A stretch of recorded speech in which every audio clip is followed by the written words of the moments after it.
একটি ভবনে ছাত্রদেরকে আটকে রাখা হয়েছে শিক্ষকদের মাধ্যমে এমন দাবিতে ওই ভবন থেকে ছাত্রদেরকে উদ্ধার করার জন্য ছাত্রদের ছুটে চলা এবং ওখানে যতদূর আমরা দেখতে পাচ্ছি এখানে একটি ভাঙচুর চলছে, কিন্তু বৃষ্টিও ইতিমধ্যে নেমেছে। আমরা ওখানে গিয়ে দেখাতে খুবই পারছি না, কারণ বৃষ্টি চলতেছে।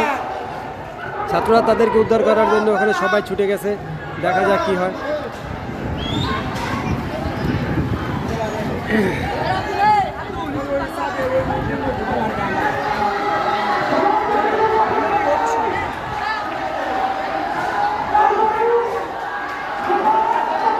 এবং তাদেরকে শেষ পর্যন্ত ওই দরজা ভেঙে তাদেরকে নামানো হয়েছে এবং সবাই একসাথে আন্দোলনে অংশগ্রহণ করতেছেন। এটি কালাইয়া মাধ্যমিক বিদ্যালয়ের ঘটনা। প্রিয় দর্শক, আপনারা দেখতে পাচ্ছেন কালাইয়া মাধ্যমিক বিদ্যালয়ের এটি। এখানে প্রধান শিক্ষকের অবসরের দাবিতে ছাত্ররা ঐক্যবদ্ধ হয়েছে এবং এখানে আন্দোলন চলছে এবং মুর্মু তাদের স্লোগানে তারা এই ক্যাম্পাস তারা মাতিয়ে রেখেছেন।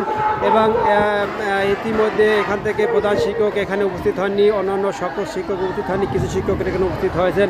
ছাত্ররা খুবই উত্তেজিত অবস্থায় আছে এবং তারা প্রধান শিক্ষকের দাবি, তাদের এক দফায় এক দাবি, সেটা হচ্ছে প্রধান শিক্ষকের অবসরণ। প্রধান শিক্ষক অবসরণ না পর্যন্ত তারা ঘরে ফিরবেন না, এমনই দাবি নিয়ে তারা মাঠে নেমেছেন। এবং তাদের ছাত্ররা কিছু সকাল থেকে শোনা যাচ্ছিল কিছু ছাত্রদেরকে এখানে আটকে রাখা হয়েছে।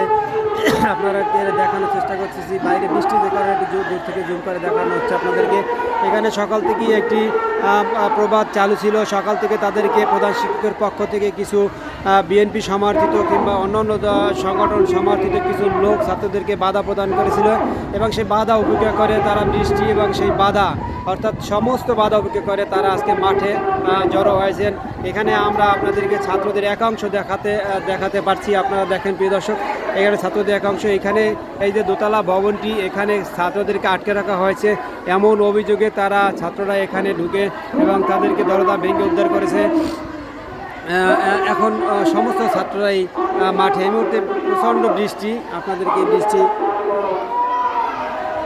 এর ভিতরে আবার এই ভিতরে অপর অংশ, এখানে অপর অংশ আপনারা দেখতে পাচ্ছেন। এখানে আন্দোলনরত সকলেই এখানে